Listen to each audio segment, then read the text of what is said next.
सास का घूंघट पार्ट 3। अब तक हमने देखा कि देविका की हालत बहुत नाजुक है, लेकिन घर के आदमी उसे डॉक्टर के पास नहीं जाने दे रहे हैं और जोगिंदर ने घर के मेन गेट पर बहुत बड़ा ताला लगा दिया है। लेकिन देविका की सास विमला पहली बार घूंघट उठाकर समाज के बनाए नियम का उल्लंघन करती है और देविका की जान बचाने की कोशिश में जुट जाती है। मैं भी देखती हूँ मेरी बहू को डॉक्टर के पास जाने से कौन रोकता है। देखो सचिन के बापू, दरवाजे की चाबी दे दो मुझे। तुम्हारा दिमाग ठिकाने पर है। पहले सर पर पल्लू रखो और अंदर जाओ। आज तक मैंने आपका हर गलत फैसला सर झुकाकर स्वीकार कर लिया, लेकिन आज मैं आपकी एक बात नहीं सुनूंगी। मुझे मेरी बहू की किसी भी कीमत पर जान बचानी है। मुझे चाबी दे दीजिए। पिताजी, माँ ठीक बोल रही है, चाबी दे दीजिए ना, नहीं तो देविका नहीं बचेगी। देविका मरती है तो मर जाए, लेकिन यह दरवाज़ा नहीं खुलेगा। तुम सारी औरतों को इस देविका नाम की बीमारी ने पागल कर दिया है और इस बीमारी का अच्छी तरह से इलाज करना आता है मुझे। वीना बेटी, सुजाता बहू, जाओ अंदर से देविका को लेकर आओ। विमला ये बोलकर अपने पति के हाथ से चाबी छीन लेती है।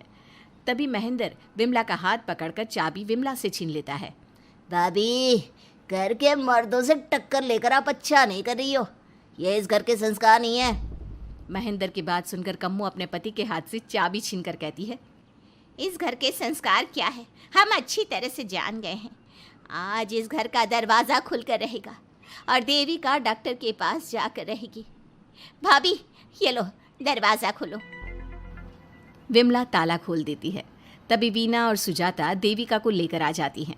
घर की सारी औरतें देविका को लेकर घर से जा रही होती है कि तभी सुजाता का पति मोहन उससे कहता है, सुजाता, तुम देविका को लेकर इस घर से निकल तो रही हो, लेकिन याद रखना, अगर तुमने एक कदम भी बाहर निकाला तो वापस इस घर में मत आना। मैं देविका के साथ अस्पताल भी जाऊंगी और वापस इस घर में भी आऊंगी। देखती हूँ कौन रोकता है मुझे। देखता हूँ कैसे इस घर के अंदर कदम रखती हो और कौन तुम्हारी मदद करता है। कानून मेरी मदद करेगा और कारट के दरवाजे हर नागरिक के लिए खुले हैं। मोहन को अपनी पत्नी से इस तरह बात करता देख कल्याण वीना से कहता है, वीना, तुमने देविका का साथ देकर अच्छा नहीं किया। अगर तुम अभी भी इसके साथ गई तो अपना और मेरा रिश्ता खत्म समझना। मुझे कोई फ़र्क नहीं पड़ता।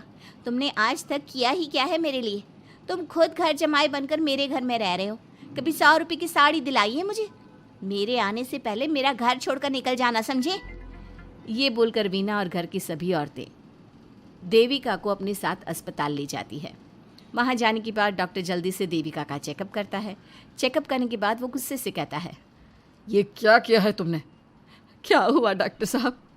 आपकी बहू की इतनी ज़्यादा हालत ख़राब है और उन्हें चोट भी लगी है, फिर भी आपने उन्हें हॉस्पिटल लाने में इतना लेट कर दिया। आपको 3 दिन पहले ही इन्हें हॉस्पिटल में एडमिट करवाना चाहिए था। हमसे गलती हो गई डॉक्टर साहब, लेकिन आप जल्दी कुछ करिए। हमारी बहू और उसके बच्चे को बचा लीजिए। देखिए, अभी कुछ भी कह पाना मुश्किल है। हम माँ और बच्चे में से किसी एक को ही बचा सकते हैं। आप सोच लो किसे बचाना है।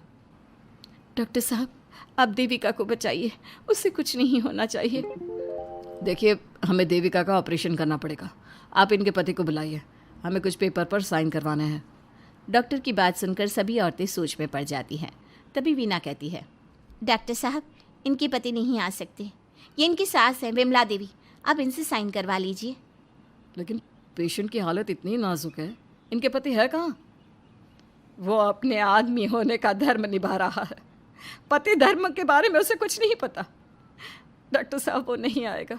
क्या क्या करना है आप मुझे बताइए। थोड़ी देर बाद डॉक्टर देविका का ऑपरेशन शुरू कर देते हैं।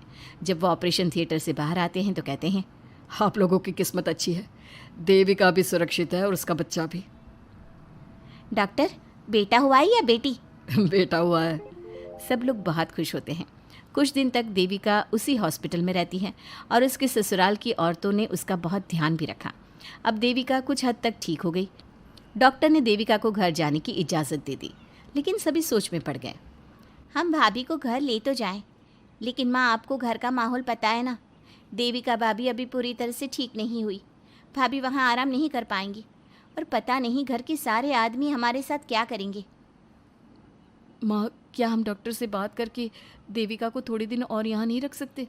जब वो पूरी तरह से ठीक हो जाएगी तो उसे यहाँ से ले जाएंगे। ये बात सुनकर विमला सोच में पड़ जाती है। तभी कम्मो कहती है, तुम दोनों ठीक कह रही हो, मैं अभी डॉक्टर से बात कर लेती हूँ।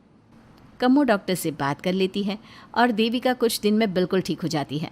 देविका अपने बच्चे को गोद में लिए बाकी औरतों के साथ अपने ससुराल जाती है, लेकिन घर के सभी आदमी उन्हें दरवाजे पर ही रोक देते हैं। खबरदार, तुम में से कोई भी औरत अगर घर के भीतर घुसी, अगर तुम घर में कदम रखोगी तो घर अपवित्र हो जाएगा।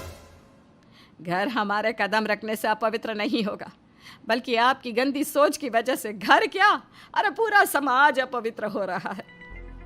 सुजाता, मैंने मना किया था ना घर से बाहर जाने के लिए। अब एक काम कर, जैसे यहाँ आई है वैसे ही यहाँ से सीधा अपने मायके लौट जा। क्यों जी, क्यों चली जाऊँ मैं अपने मायके? मैं जब तक चाहूँ यहाँ रह सकती हूँ। अगर आपने मुझे इस घर में आने से रोका तो मैं आपकी पुलिस में शिकायत कर दूँगी। वीना, इन सब की तरह तुम्हारा भी दिमाग खराब हो गया है। अब मैं तुम्हें बिल्कुल बर्दाश्त नहीं करूँगा। तुम्हें ऐसी सज़ा दूंगा कि तुम याद रखोगी। सज़ा बाद में देना, पहले मेरे घर से बाहर निकलो। खुद पूरी ज़िंदगी में एक घर नहीं खरीद पाए और मुझे सबक सिखाने की बात बोल रहे हो। देखो वीना, तुम इस घर की बेटी ज़रूर हो, लेकिन कल्याण इस घर में ही रहेगा। उसने बहुत कुछ किया है इस घर के लिए, लेकिन तुम अब यहाँ नहीं रह सकती। क्यों नहीं रह सकती? इस घर पर मेरा उतना ही हक है जितना सचिन का। देश के कानून ने मुझे ये हक दिया है। अगर मैं चाहूँ तो कोर्ट का सहारा लेकर इस जायदाद का आधा हिस्सा ले सकती हूँ। और हाँ कल्याण, तुमसे तलाक भी ले सकती हूँ। वीना, देविका के साथ रह रहकर तुम्हारा दिमाग भी खराब हो गया है। और कम्मो, मैंने तुमसे कितना मना किया, घर से बाहर मत जाओ, देविका की मदद मत करो, लेकिन तुमने मेरी एक नहीं सुनी। अब तुम इस घर से और मेरी ज़िंदगी से चली जाओ। ये कदम उठाकर तुमने बिल्कुल अच्छा नहीं किया। ये कदम तो मुझे उस समय उठाना चाहिए था जब मैं माँ बनने वाली थी। आपके झूठे अहंकार और गलत नियमों की वजह से मैंने अपने 2 बच्चे खो दिए। अगर उस समय मैं दाई अम्मा से इलाज ना कराती और हॉस्पिटल चली जाती तो सचिन के बराबर मेरे भी 2 बेटे होते।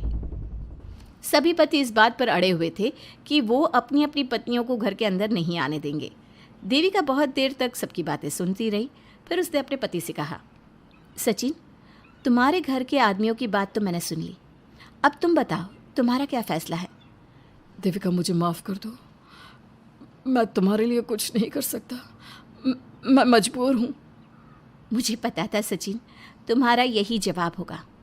मुझे अपने आप पर हैरानी है कि मैंने बिना रीढ़ की हड्डी वाले आदमी से प्यार ही क्यों किया, शादी क्यों की। अब मैं आप सबसे बस आखिरी बार पूछ रही हूँ, तुम हमें अंदर आने दे रहे हो या नहीं, या मैं पुलिस को फ़ोन करूँ? देविका, आज तक हमारे गांव में पुलिस ने कभी कदम नहीं रखा और तू हमारे घर के दरवाजे पर पुलिस को लेकर आएगी? तेरी हिम्मत कैसे हुई ये बात करने की? आज तक इन औरतों ने घर से बाहर कदम नहीं निकाला था और 2-4 दिन में तूने इन सबको इनके अधिकार भी याद करा दिए। अब तो तुम बिल्कुल इस घर में नहीं आ सकते। घर की औरतें घर के बाहर खड़ी थी और घर के आदमी घर के दरवाजे पर। उनकी लड़ाई देखकर पूरा गांव इकट्ठा हो गया। देविका को अस्पताल पहुंचाकर घर की औरतों ने काम तो अच्छा किया। इस काम से देविका और उसके बच्चे की जान भी बच गई, लेकिन इनकी जान बचाने की कीमत घर की औरतों को कैसे चुकानी होगी, इसके लिए आपको आने वाला एपिसोड देखना होगा। और हमारे प्यारे दर्शकों, हमें कमेंट करके ज़रूर बताइए कि देविका के साथ बाकी औरतों को क्या करना चाहिए। क्या उन्हें घर के अंदर जाने के लिए संघर्ष करना चाहिए या फिर वो घर छोड़कर चले जाना चाहिए?